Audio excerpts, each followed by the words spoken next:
In last class, we had discussed about the few important things, basically terminology and what are the standards and how things are happening. A brief overview of this course basics. Now, what we learned in the last class is privacy and security. These two are very important things, and we have to take care of both of them. And present day research talks about mainly privacy and security. And also I mentioned one important things is the denial of service or availability of service. And the last what I mentioned is AAA, authentication, authorization, access control. I hope you have studied this difference between authorization and access control. Some group of people, they mix up with authorization and access control.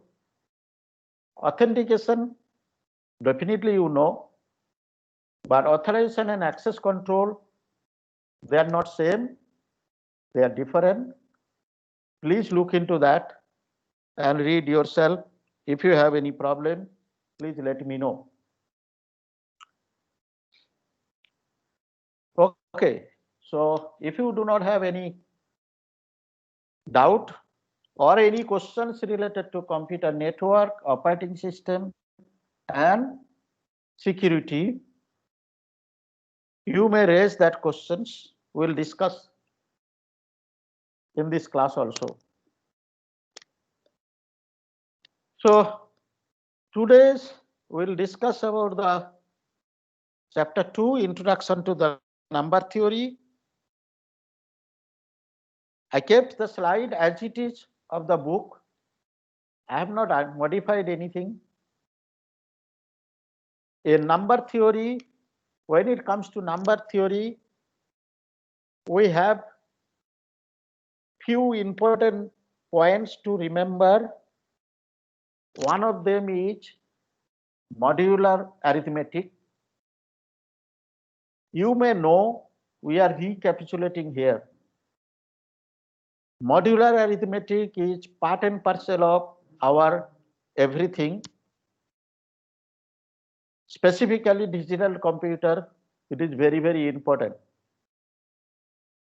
Number theory is a course, a big course. If you have not done it, you are unlucky. If you have done it, you are lucky. Number theory is used in each and everywhere of the digital computer applications, be signal processing, that is image processing, computer visions, all that series, that is also compression, error correcting code, and cryptography, as well as other applications. Why? Because we work on group ring field and whole world representations. In our case, we can represent using field, and field we will touch field after maybe 2 to around 4 class after that, and that time we will see the field. Every element in the field is finite, and the finite things as require representation, and if we do some operations, it will back to the field or the fields. So on that directions, modular arithmetic is very, very important. Let us talk about some of the well-known things. Divisibility. When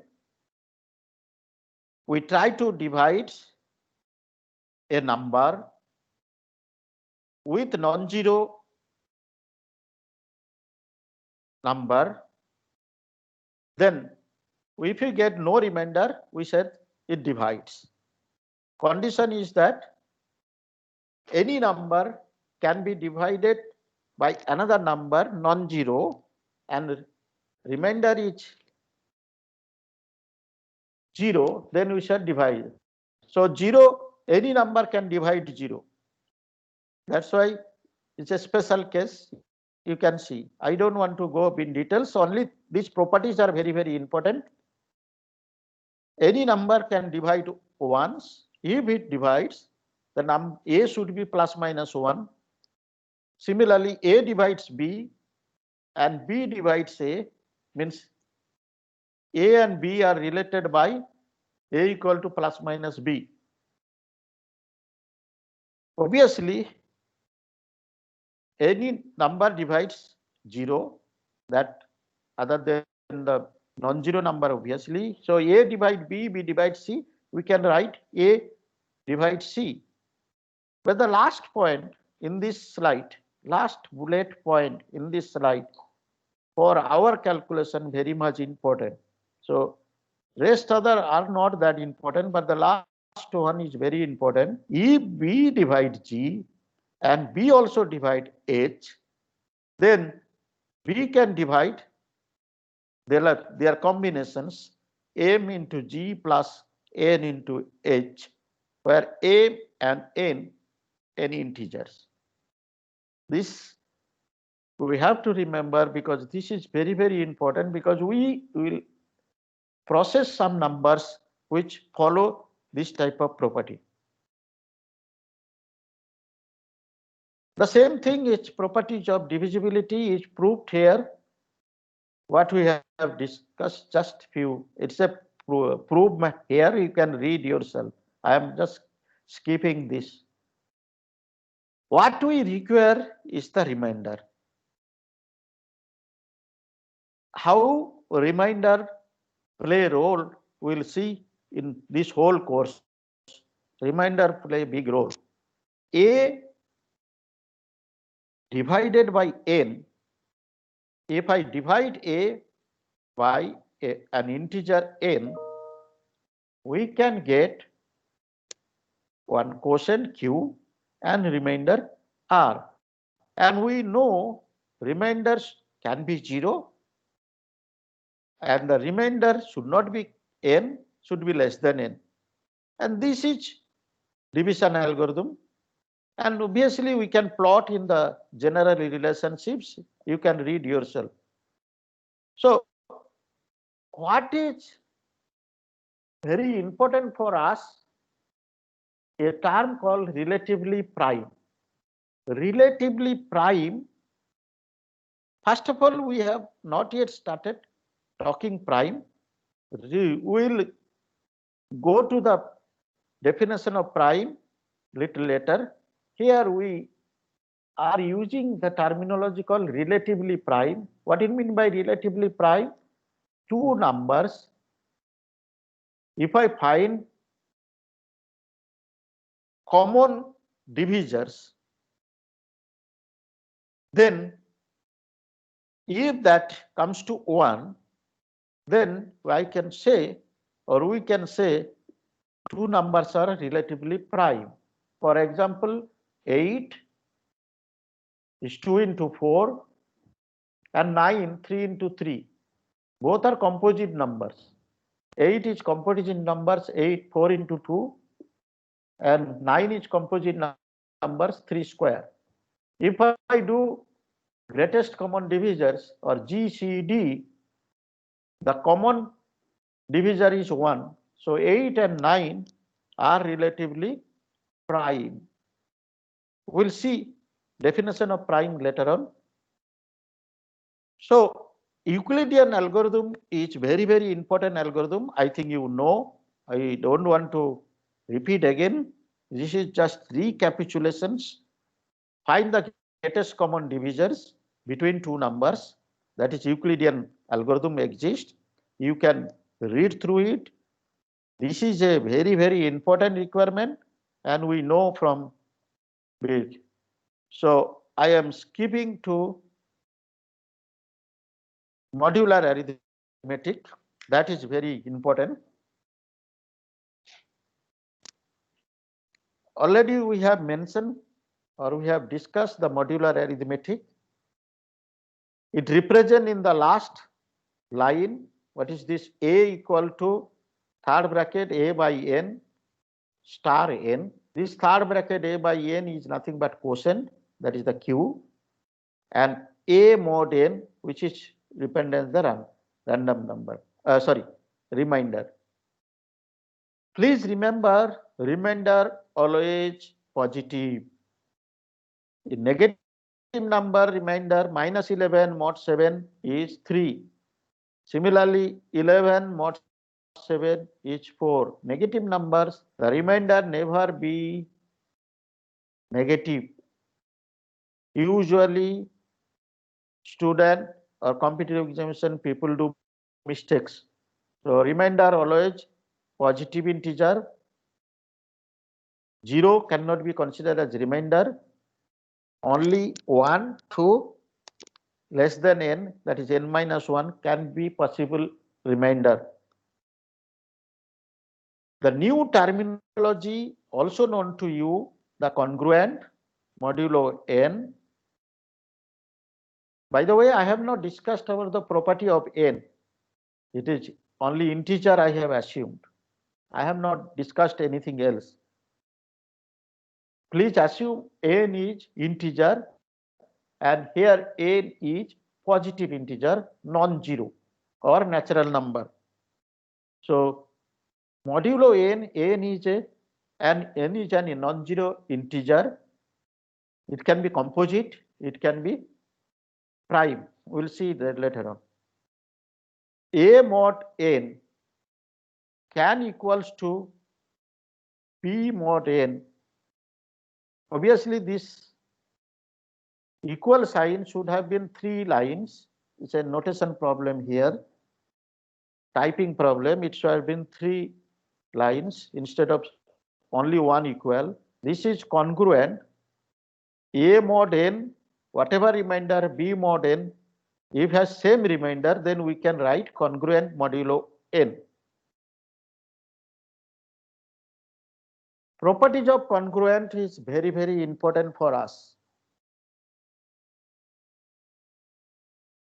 A equal to mod n, then n A minus B definitely will be no remainder. A congruent B mod n, then reverse is also true. Similarly, A congruent B mod n, B equals to C mod n, then A implied C. These are important property, but what is this slide is more important than any other slides till now. Like earlier I have mentioned one more slides. Here modular arithmetic is a special property which widely used in Chinese remainder theorem. We'll talk also Chinese remainder theorem. Here, if I have to find A plus B mod n, I can individually find A mod n, B mod n. I can add these two, then I will do mod n. So I can do remainder individually, then I add those remainder, then mod, find the final remainder. Similarly, addition, subtraction, multiplication. These 3 very, very important formula. These are required for speed up of implementation modular arithmetic in computer. If I have to represent a number A plus B can be a bigger number, and bigger number finding modulo may difficult. Similar, specifically A multiplied by B is obviously a big number. A number of digit and B number of digit, if you look into it, if you multiply it, it goes the number of digit 2n minus 1, and that is a bigger number. And if number digit is represented by k bits. Let us assume the k bits, k bit number A, k bit number B. Then multiplication of this is 2k minus 1 bits, which is a bigger number. Finding mod of the bigger number will be difficult. So individual modulus, make it, multiply it, then find the modular. This allow us to implement modular arithmetic much simpler way. So implementation point of view, these three things we have to remember. You may ask questions, where is the division? We know division can be implemented by repeated subtractions, or we can find inverse of inverse, and you can inverse of the division and multiply. That is also possible. So we are not mentioning here related to division, addition, subtraction, and multiplications. Division can be implemented by repeated subtractions, or if I have option to find inverse, I can use inverse then multiplications. So only addition, subtraction, and multiplication good enough for me for implementing modular arithmetic. And these are the properties proved here. Let us see this a set. Set is 0, 1, 2, 3, 4, 5, 6, 7. This is a set with 8 elements. And I want to do addition modulo 8. Any two element I can operate it by additions, and I want to do modulo 8, and what I get result is 0 plus 0, 0, 0 plus 1, and so on up to this. Similarly, 3, row 3, 0 plus 3 is 3, 0 plus 3, 1 is 4, 0 plus 2, sorry, 3 plus 1 is 4, 3 plus 2 is 5, 3 plus 3 is 6, so on. When I reached 3 plus 5, it is 8. 8 modulo 8 is 0. Whenever it goes at more than 8, I have to divide by 8, and the remainder I have to keep it. And like this, I can fill up this table. And all of you know group property. This is a closure property. The definition of group here is additive. A group having 8 elements, 0, 1, 2 up to 7, and operation is plus the addition with modulo 8. And if I pairwise add it, left addition, right addition, or interchange,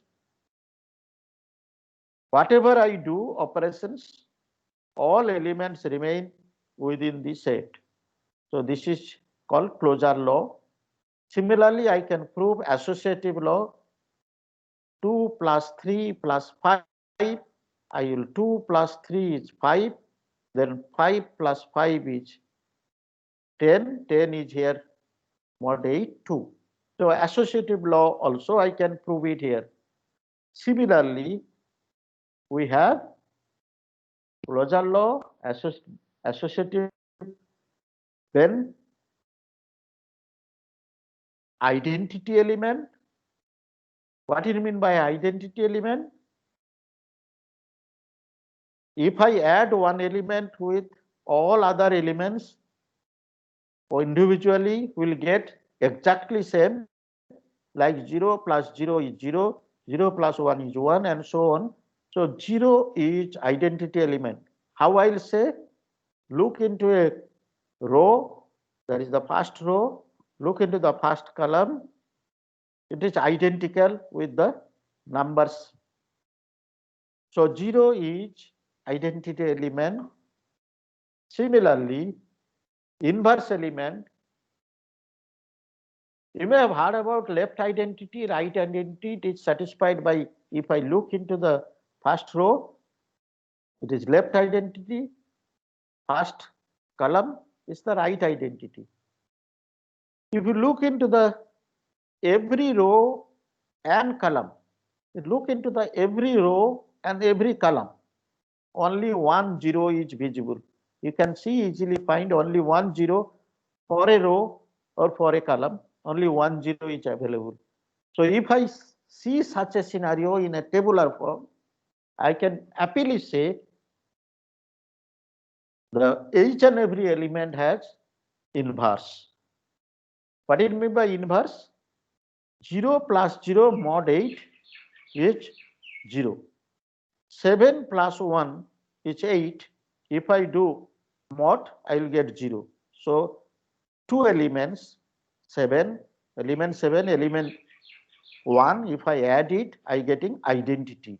If I get identity up with modulo 8 operations, I can say 7 is inverse of 1. Similarly, 1 is inverse of 7, the left inverse and the right inverse. How I can easily say, if I fill up this table, all conditions will satisfy the closure law, associative law, identity element, because one row, one column identical to the indices. This is called identity, and each and every row and every column 1 0, that is identity element. So automatically this is a group, and this is also called abelian group. Abelian group means commutative law holds. What is commutative law? A operation B equals to B operation A. What is operation here? Plus the addition modulo 8. So any element pick up 6 plus 4. 6 plus 4 is 10. Modulo 8 is 2. Similarly, 4 plus 6 is 10. Modulo 8. Both are satisfying. So it is also commutative law or abelian group. If I come to this multiplication modulo 8 for same set, now look into this scenario. If I multiply one individually, left and right associate left and right, their combination, all possible combinations, if I multiply, I can again create a table, and the table with modulo 8. 0 multiplied by anything is obviously 0. Similarly, any number multiplied by 0, all will be 0.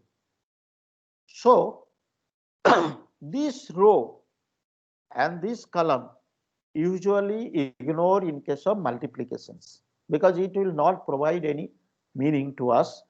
So we ignore most of the cases because it mapped to a trivial point called 0.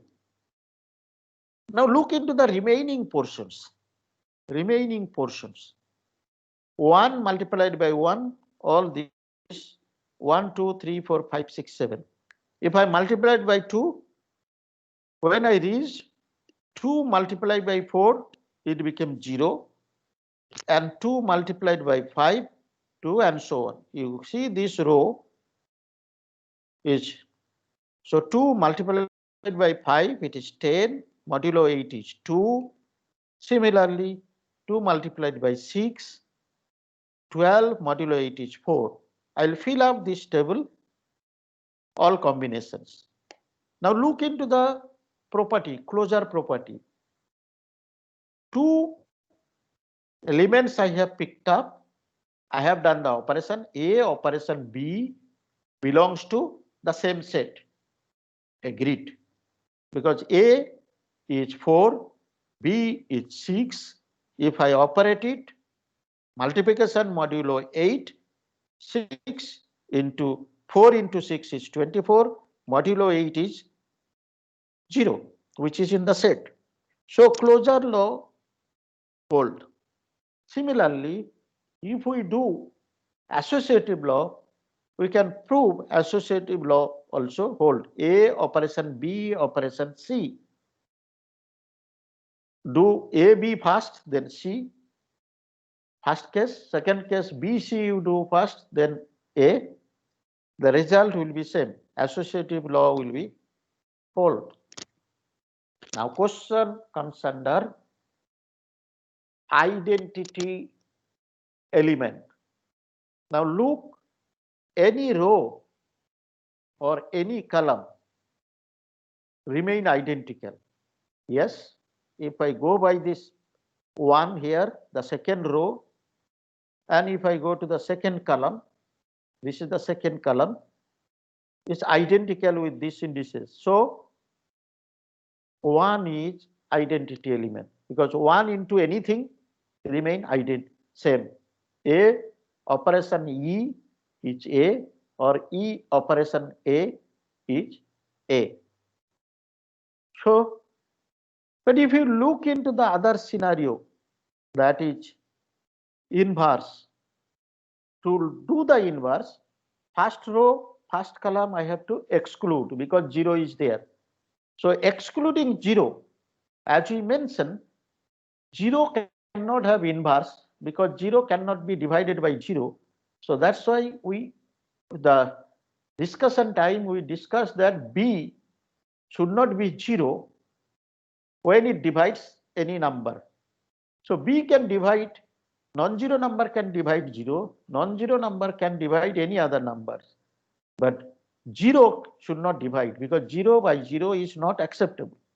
Considering that as 0 is not, so 0 cannot have inverse. That's why the first row and first column we ignore.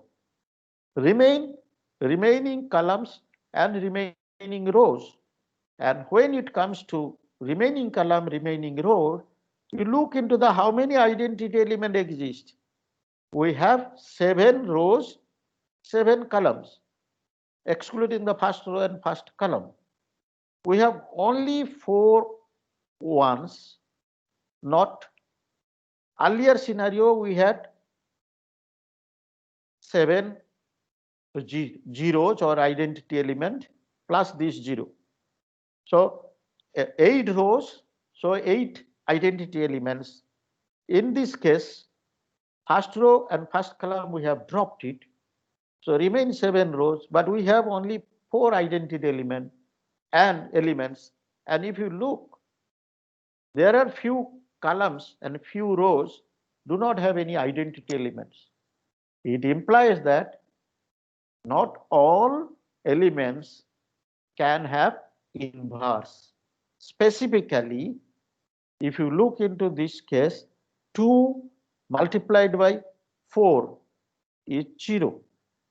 2 multiplied by 4 is 0. This is called zero divisor. So this condition of these non-zero divisors in modulo operations, A multiplied by B equals to 0 mod n. What I mentioned, A operation B or multiplied by B equals to 0 mod n, in this case 8, where A is not 0 as well as B is not 0, but their product is 0 under modulo 8. These are the problem creator, and these points or these numbers cannot find any inverse. So in modulo 8, multiplication modulo 8, 2 and 4 not having inverse element in multiplication modulo 8. This happens because 0 divisor. The result is 0.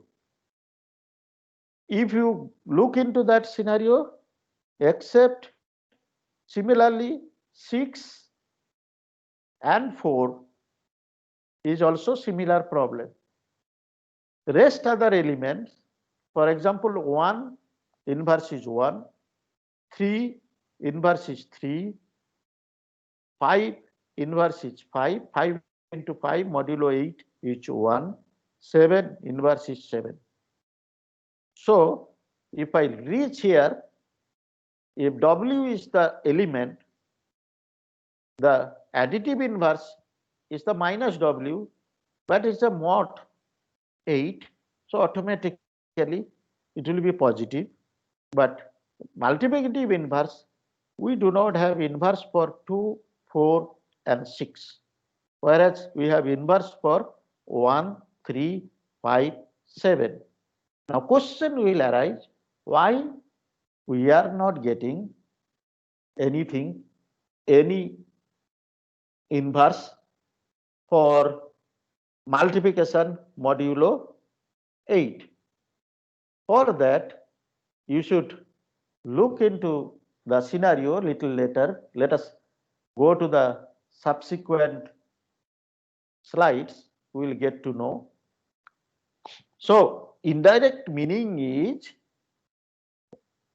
I have to use modulus, not a composite number. If I use modulus, that is n here, modulo 8, if I have a prime number, then definitely I have all possible residue, and all residue means remainder. So if I have all possible residue, definitely I will have inverse. So we are building our material towards modulo arithmetic, where modulo will be a prime number. Before that, just recapitulation, what I mentioned here is the group property, commutative law, that is also closure law, associative, distributive. There is another law which is coming in picture, which is called distributive law. We will see when we will discuss group ring field, that time in details. We will see that that is a mixing of two operations. One is addition, another is multiplications with set of element. That case we will see. By the way, one questions may arise. A group should have at least one element, that is 0. A group should have at least one element, that is 0, if it is addition operation. A group should have at least one element, that is 1. Set should have at least one element, that is 1, if multiplication operations. So group is a non-empty set with operation, in this case operation modulo n.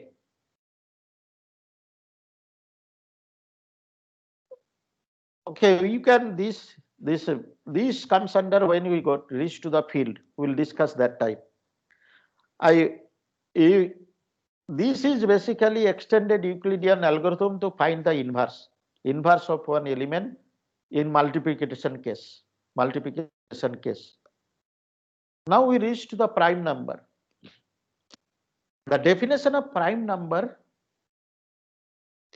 Okay, so what we do to the groundwork is that our most of the operations what we do is constant field size, constant size. That means either it is k bit, number of bits representation, if it is binary representation, or any such. And if it is digit representation also, we can see modulo 8 means I can represent 0, 1, 2 up to 7. These are the representation is possible in my area of working or the domain of working. While doing so, you find that the multiplication inverse, we are not able to get it. We can get multiplication inverse if we select a prime number. Means we can start from one element and we can reach to another element by some series of operations. To do that, we have to study prime number. And the prime number, the definition is written here, prime numbers only have divisor of 1 and itself. And most of the interview or viva or competitive examination, students or the examinee or the participants, they give definition prime numbers are only have divisors of 1 and itself. This definition is incomplete definitions. Why? This definition doesn't make anything related to the real number or integer. So first you have to say integer. Prime numbers are integer, only have divisor of 1 and itself. Then also this is wrong because negative numbers also numbers.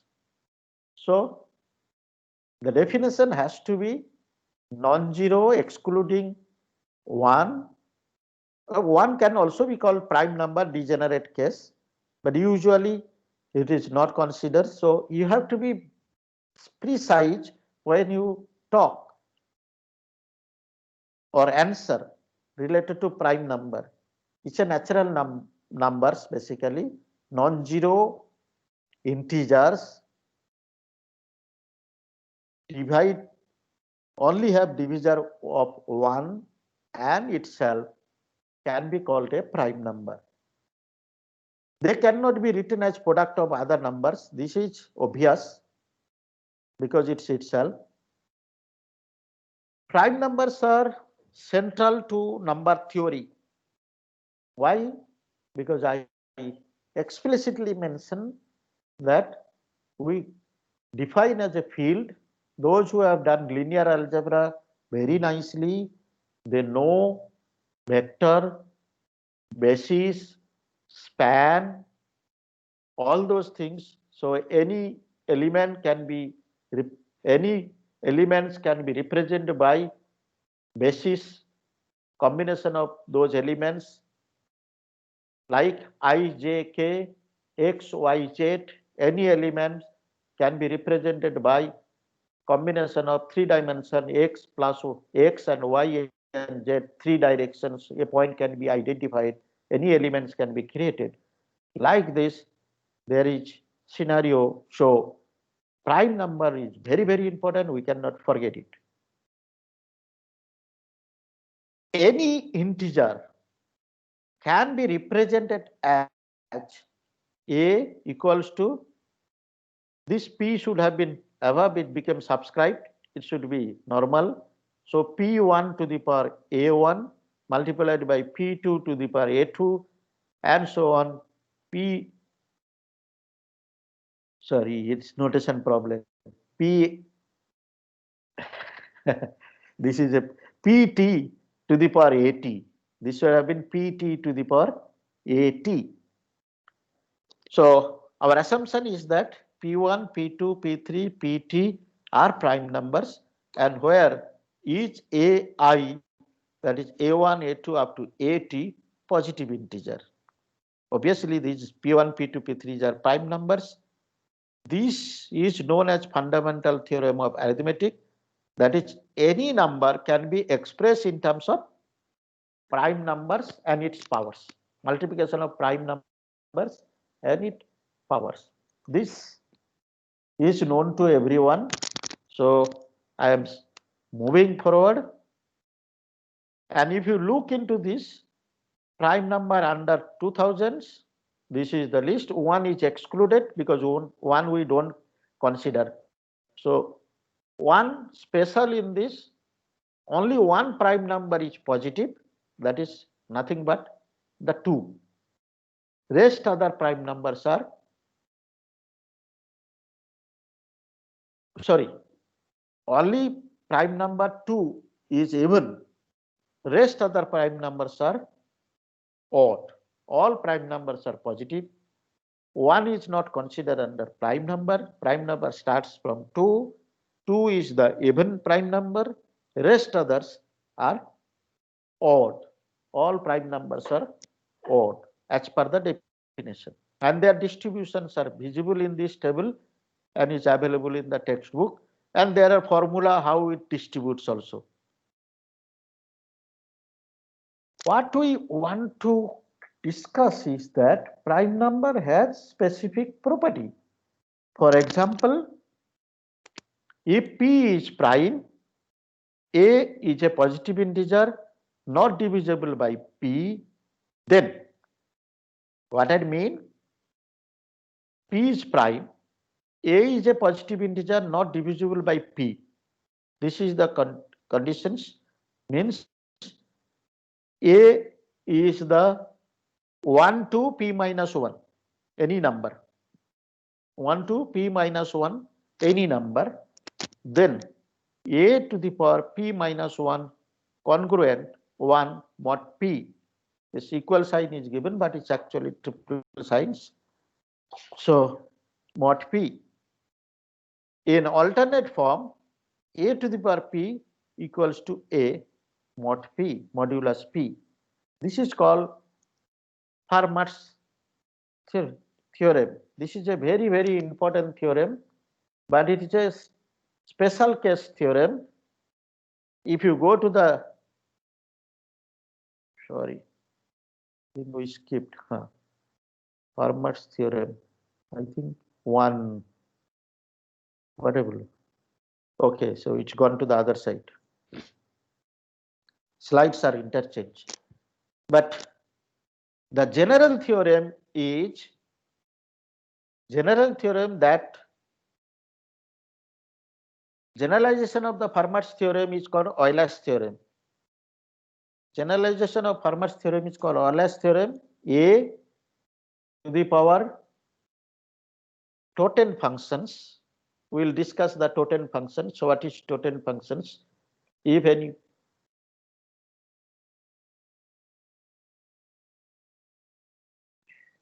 this is A to the power phi n is mod 1, sorry, a modulo n is 1. If we add it, this. What is Euler's totem function? Euler's totem functions is, I think that slide is not visible.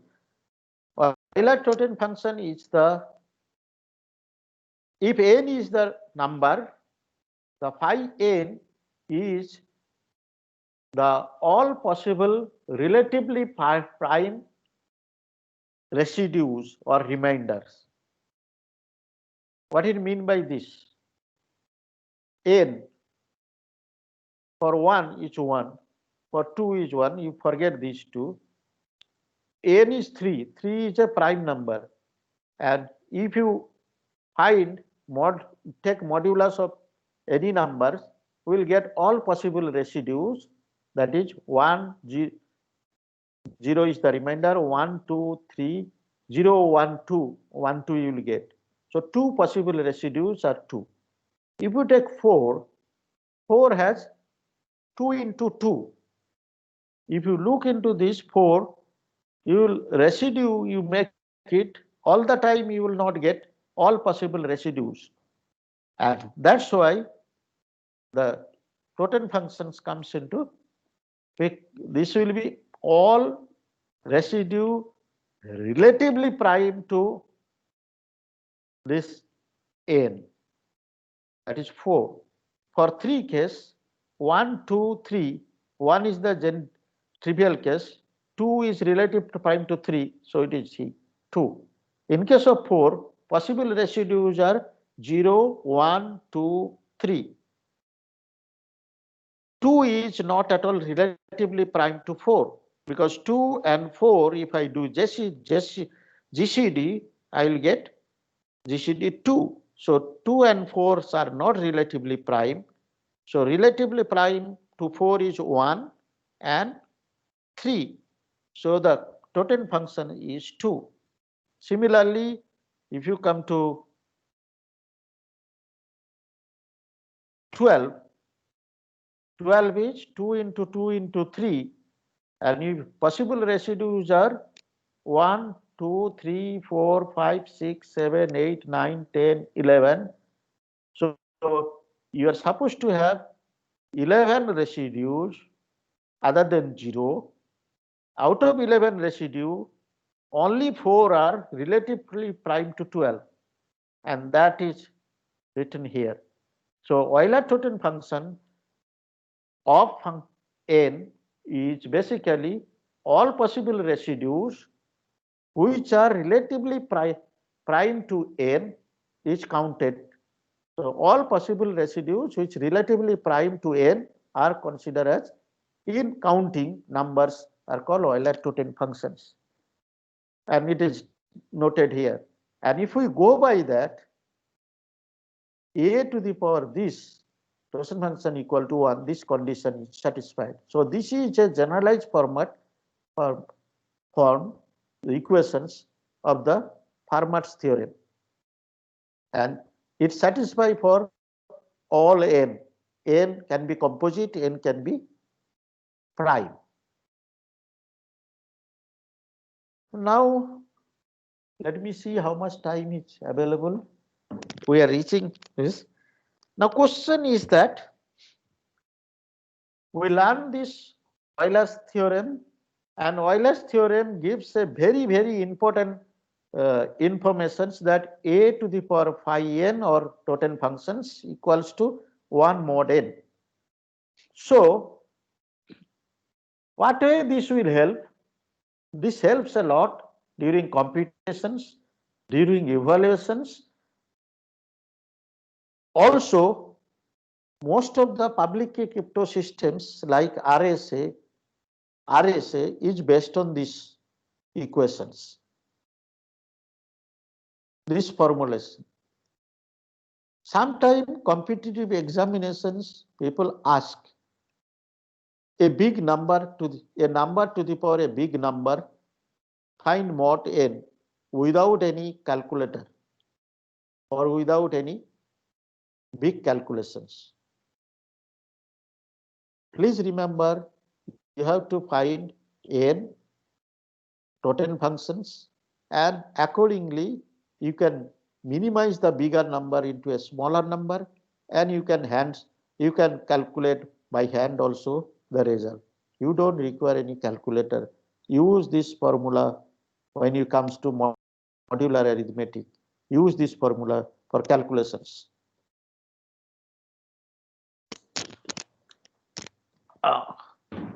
The Microsoft, because of some assessing, Microsoft crashed. Today again it crashed. You have any questions? Please ask. I have something to discuss, but please, I don't want to continue this course, today's class, in little ahead, because next question will come, how to find a prime number, and that is the question is coming in picture, how to find a prime number, and the prime number finding is one of the challenge, how to find a prime number, and this prime number finding is one of the important requirement.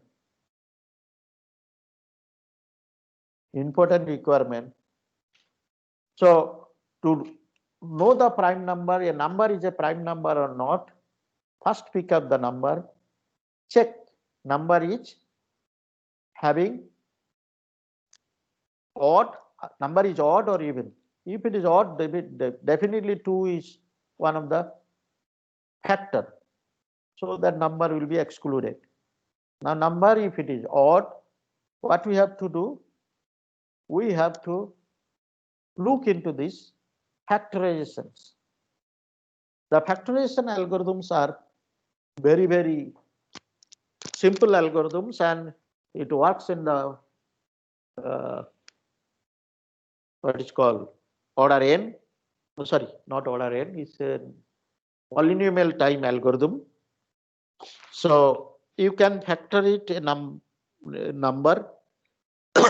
If a number, so find that is possible, but if number is very big and number of digits are large, then that number finding factorizations is also take long time. So better to use some algorithm which can give some level of confidence the number is a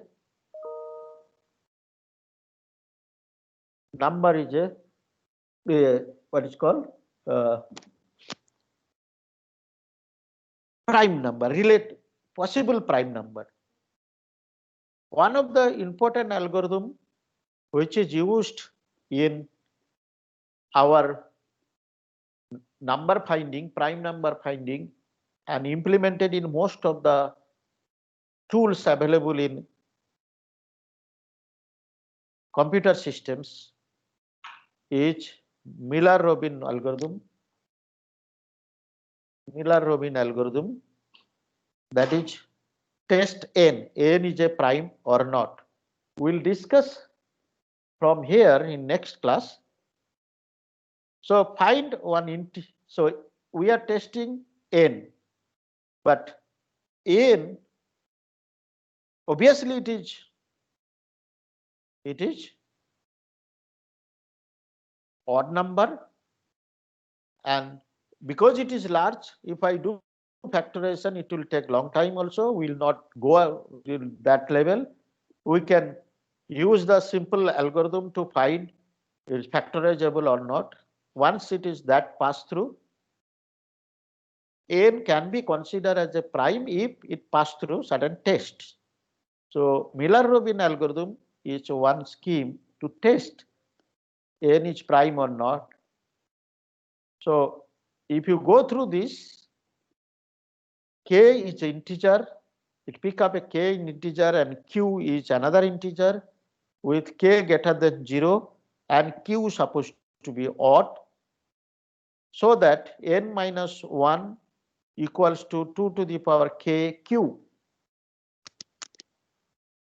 This is the condition first. Select a random number a between 1 to n minus 1.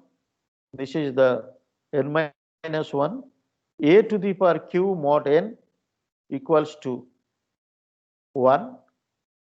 Then return inconclusive, and because it's very difficult to say it is a prime or not prime, it satisfies, there is a possibility prime, but inconclusive, that's why it is written. Otherwise 0 to k minus 1, continue this process, return inconclusive, it satisfies this. This is also maybe prime, maybe pseudo prime. There is term called pseudo prime. If they are fail, then it runs composite. This test with different k, different q, different a, this random number a with different random number, try for n number of times. Sorry, n is used here. You can say m number of times, and every time it's found to be inconclusive, the probability of it is prime number is very, very high. And this is the formula it is used here. We'll discuss in the next class. Next class happen to be coming Monday because other 2 days are holiday or no class. So we'll meet that time. You have any questions, please let me know. I will add in the coming week some assignment. So